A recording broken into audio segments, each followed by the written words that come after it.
Hello everyone. Here we are in chapter 7 of The Meteor Hunt by Jules Verne, the French science fiction writer. This is one of the best stories I've read in my life. I read it when I was really little, and I never forgot about the premise of the story, the way it unfolded. And interestingly enough, it really fits the situation that we are dealing with right now in 2020. This novel was written, I believe, in the mid 1800s. So let's give it a try. Chapter 7, in which we see Mrs. Huddleston get annoyed with Doctor's attitude, while at Din Fawcett's we hear old Mrs. Mitz give her boss a royal scolding. What did Din Fawcett and Dr. Huddleston make of these witticisms in Western Punch? Not a thing. And they probably wouldn't even read that irreverent editorial.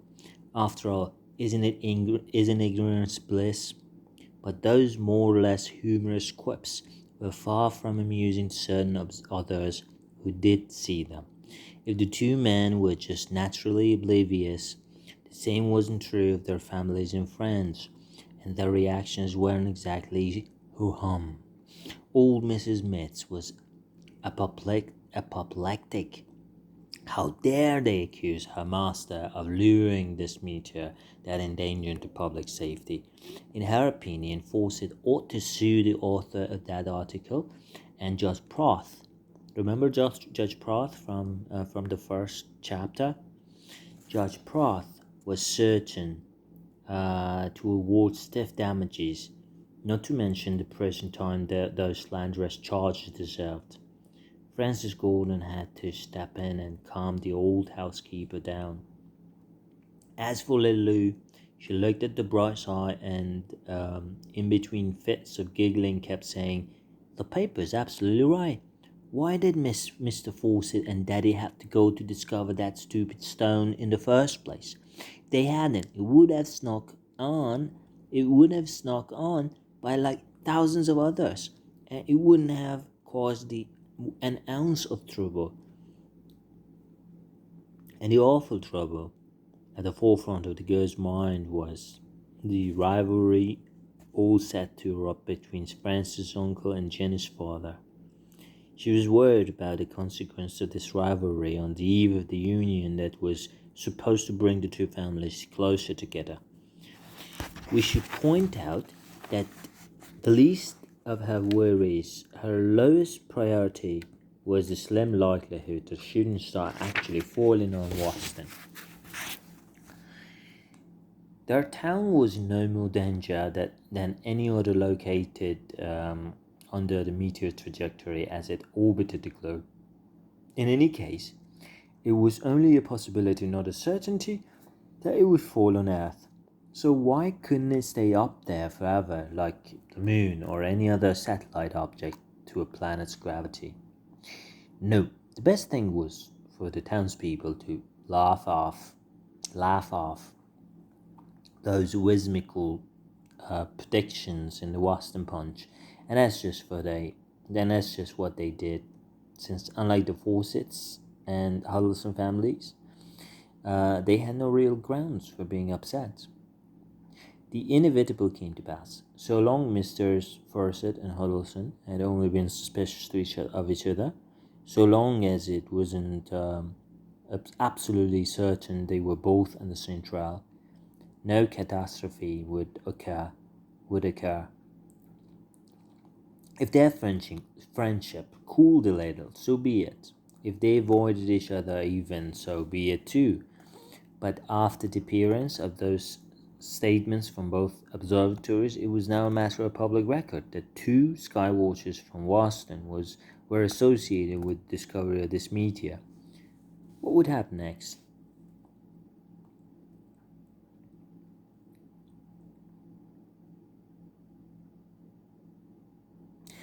Would both men claim they saw it first? Not only in the newspapers, but maybe in some appropriate court of law? Wouldn't there be uproarious debates on the subject, and if Western Punch published new editorials for reckless satirical banter, wouldn't it spur the two rivals to even greater heights of vanity? Wouldn't it just add fuel to the flames, especially since America has such a bottomless sloppy of gasoline? And soon the cartoonists and gossip columnists would get into the act, and things could only become more and more strained between the two watchtowers on Morris Street and Elizabeth Street. So it shouldn't surprise anybody that Fawcett and Dr. Huddleston avoided even the tiniest reference to that wedding day, whose date was approaching too slowly. You can be sure for the likes of Francis and Jenny, at least. The two astronomers treated it like a non-event, and the instant it popped up in the conversation, each man would suddenly remember something that needed doing up in his tower. He needed doing up in his tower, which was where they both spent their days, more consumed, more obsessed than ever. Most likely, they weren't even aware of the loudmouth nonsense regrettably being published by that satirical newspaper. How could word from outside have gotten up to their watchtowers? Francis and Mrs. Huddleston went to great length to keep the real world out, fearing it would only make things worse. And the two rivals had other concerns besides reading small-town newspapers. In essence, the astronomers in Ohio and Pennsylvania still hadn't seen the meteor for themselves, so this was the reason Dean Fawcett and Stanley Huddleston were trying to find it again, without success, of course. Was it too far off, out of the range of their instruments? This was a likely enough possibility, all things considered, but day and night they stuck their guns, taking advantage of every opening in the cloud cover. If they kept on in this way, they would finish up two very sick people, but each man was willing to do anything he could to beat out the other. As for determining the characteristics of the new asteroid, the exact position of its trajectory, its composition, its shape, its distance from the Earth, the duration of its orbit, these details were clearly beyond Messrs. Fawcett and Huddleston. Ascertaining these attributes was the domain of specialists, and anyhow, that mischievous meteor hadn't put the second appearance over Boston, or at least the two skywatchers hadn't gotten a glimpse of it with their substandard spyglasses. So both of them stayed in vicious moods. Nobody dared to go near them. 20 times a day, Fawcett would take out his frustration on Omicron, who would snarl right back. As for the doctor, he was reduced to beating up on himself, punishment richly deserved. Under these circumstances, nobody in his right mind would have dreamed of talking to them about nuptial agreements or wedding plans. Meanwhile, a week had gone by since the publication of these press releases from Pittsburgh and Cincinnati observatories. Date was May 18th. That's one less day from a great day in history of mankind, May 19th. Don't ask me why, just accept it. It's a fact. There were 13 days to go till the wedding, though Lou claimed it would never happen because the date had been officially struck off the calendar. According to her, May 31st hadn't been scheduled for that year. This was her idea of a joke to brighten the gloom settling over the two households. But it's important to repeat that Francis' uncle and Jenny's father ignored the upcoming marriage as if it had never been planned in the first place. At the least mention of the subject, each man would instantly stop talking and leave the room. The possibility of pinning them down came under discussion during one of Francis's daily visits to the house on Morris Street, but Mrs. Huddleston felt the best way to handle her husband was to do nothing at all. He couldn't be bothered with nuptial agreements any more than he could be bothered with other household activities. Instead, when the wedding day arrived, Mrs. Huddleston planned simply to tell him, "Here are your hat, coat, and gloves. It's time to head over to St. Andrew's for the ceremony. Give me your arm. Let's go." And he undoubtedly would go, without even asking why, so long as the meteor wasn't passing on that moment in front of his telescope lens. But if Mrs. Huddleston's wishes prevailed in the Morris Street household over Elizabeth Street, Francis Gordon's did not. Though the doctor wasn't compelled to explain his attitude towards Fawcett, his rival came under stiff pressure on this matter from his old housekeeper. Mrs. Mitz wasn't buying any excuses. She was outraged by her employer's behavior. She felt that the situation was becoming more and more serious, and that there was a danger of the mild incident creating a rift between the two families. And what would happen then? The wedding would be delayed, maybe called off, and the two young lovers, would be in despair. Her dear Francis, heartbroken because Fawcett forced them to give up Jenny's hand. And if there was a public scandal, cut off any possibility of reconciliation, what would that poor boy do? So, on the afternoon of May 19th, this is the glorious day. Not in the story, really. I don't think the story has... Okay, let's just read and see what happens in May 19th. May 19th. So on the afternoon of May 19th, catching Dean Fawcett alone in the dining room, Mrs. Mitz stopped him just as he was about to go upstairs to his watchtower. As you know, Fawcett dreaded making excuses to his old housekeeper. He was well aware that these excuses generally didn't pan out, so he felt his best move was to beat a retreat. Anytime your defeat is assured, discretion is the better part of valor.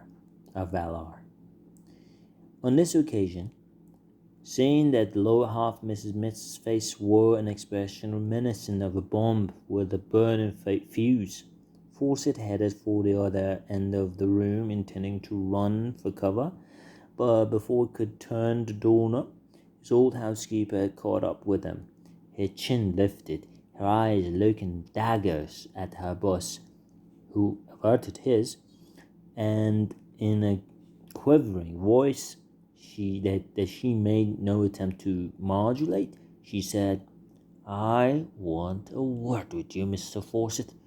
"With me, Mrs. Mitz? I don't have time right now." "Then you'll have to make time." I think Omicron is calling me now." "He ain't. And if he does?" "He can just wait." "But if my shooting star..." "It can wait too." "By heaven!" Fawcett exclaimed, starting to lose control. "Anyhow," Mrs. Mitz continued, "the sky's dark, it's starting to rain, and you can't see anything up there." It was true. Only too true. And that was what infuriated both Fawcett and Dr. Huddleston. For the past 2 days, ultra-heavy clouds have been blocking the sky. During the day, there wasn't a single ray of sunshine. During the night, not a speck of a starlight. The low-lying mists stretched like a shroud from one side of the horizon to the other, occasionally punctured by the arrowhead points of St. Andrew's steeple. Under these circumstances, you couldn't do a scrap of sky watching. You couldn't make out a single asteroid passing by. And you definitely wouldn't be able to see that hotly disputed shooting star. The reader can likewise assume the weather conditions weren't any more helpful to astronomers in the state of Ohio and Pennsylvania, or to the observatories in the New World and in the Old. In fact, nothing new about the April 2nd meteor had appeared in any paper. The sighting was already 6 weeks old, and it simply wasn't novel enough to hold the attention of the scientific world. In itself, such a coming, such a cosmic development isn't terribly rare, to tell the truth, and only a Dean Fawcett or a Stanley Huddleston would have watched for the shooting star with such maniacal impatience.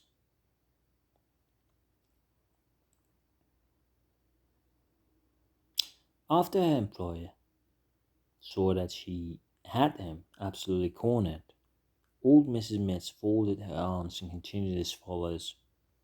Mr. Fawcett, by any chance, have you forgotten you have a nephew named Francis Gordon? Ah, yes, Francis, young Francis, Fawcett answered, wagging his chin to be wagging his chin benevolently. Of course, I haven't forgotten him. And how's the dear boy doing? Very well, believe me. It seems to me I haven't seen him in quite a while. Not since breakfast 2 hours ago. We had breakfast together? Really? Mr. Fawcett, can't you see what's in front of your nose? Mrs. Mitz demanded, forcing him to face her. Of course, Mrs. Mitz, of course. What do you want from me?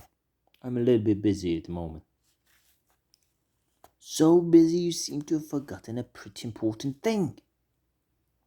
What have I forgotten? Your nephew's getting married. Married? Him?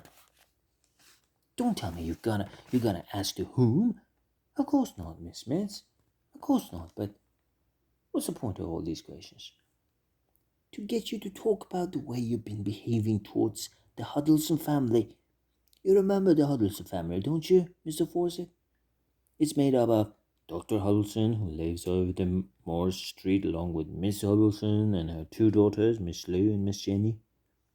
And the one your nephew's supposed to marry just happens to be Miss Jenny. And while the name Huddleston fell more and more emphatically from old Mrs. Mitz's lips, then Fawcett clapped his hands to his chest, his side, and his head, as if the name were a bullet, and he had been shot at point-blank range. He gasped, he choked, his eyes were bloodshot, and when he didn't respond, Mrs. Mitz kept after him. Well, did you hear what I said? I... His jaws were strictly so tightly clenched he could barely mumble a sentence. Well, the old housekeeper demanded, raising her voice. He finally said, So, Francis is still considering this marriage, huh? As he lives and breathes, Mrs. Miss snapped. As we are too. And as I like you, and as I like to think you are. What? My nephew still set on marrying Dr. Holson's daughter? Miss Jenny, if you please, Mr. Fawcett, and a sweeter girl would be hard to find.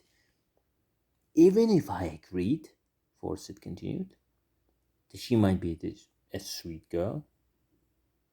She's the daughter of a man whose name I cannot even speak without choking on it. Oh, that's too much, Mrs. Mintz burst out, tearing off her apron so vehemently it seemed like it was going to quite to quit on the spot. Now calm down, Mrs. Mitz, her boss responded, a little alarmed at her threatening attitude. The old housekeeper clutched her apron in her hand, strings dangling. So, Mr. Fawcett, that's the sort of drivel you've got in your head, huh? But Mrs. Mitz, you don't know what Huddleston has done. What did he do? He robbed me. Robbed you. Yes, robbed me blind. Did he pick your pocket? Steal your watch? Your wallet? Your handkerchief? No, my meteor. Oh, your meteor, the old housekeeper snapped, sneering at Fawcett in a most caustic and unpleasant manner. You're a famous shooting star, and you've never seen it again, I bet. Mrs. Mitz, you watch what you're saying, Fawcett warned. That time, she'd nailed the astronomer on his soft spot. But there was no stopping Mrs. Mitz, now boiling with rage. Your meteor, she repeated. Your own little thingamajig running around in the sky. And what makes you think it's yours any more than it is Huddleston's? Doesn't it belong to everybody? To me even? Did you plunk down your money to buy it? Did somebody leave it to you in his will? Was it maybe God's special gift to you? Shut up, Miss Mitz, shut up, Fawcett hollered back, thoroughly losing it. I won't, and you can't shut me up, Mr. Fawcett. Go call for help from silly old Omicron and see if I care. Silly old Omicron? That's what I said. And he can't shush me any more than the president himself could shush the angel Gabriel when God sent him to announce Judgment Day. This fearsome declaration left Fawcett speechless, his throat so tight that not a syllable could get through, his vocal cords so tangled up to emit a single word. Answering her was beyond him. He was so paralyzed with anger, he couldn't even have shown his housekeeper door with those time-honored words. Get out! You're fired! In any case, Mrs. Mitz would certainly have ignored him. And it would have been, the one to suffer if she hadn't. It takes more than some pesky meteor to split up a master and a servant after 45 years of employment. Or, all the same, even if Fawcett had ended up giving in on the issue of the shooting star, Mrs. Mitz wouldn't have backed down on the issue of Frances marrying Jenny.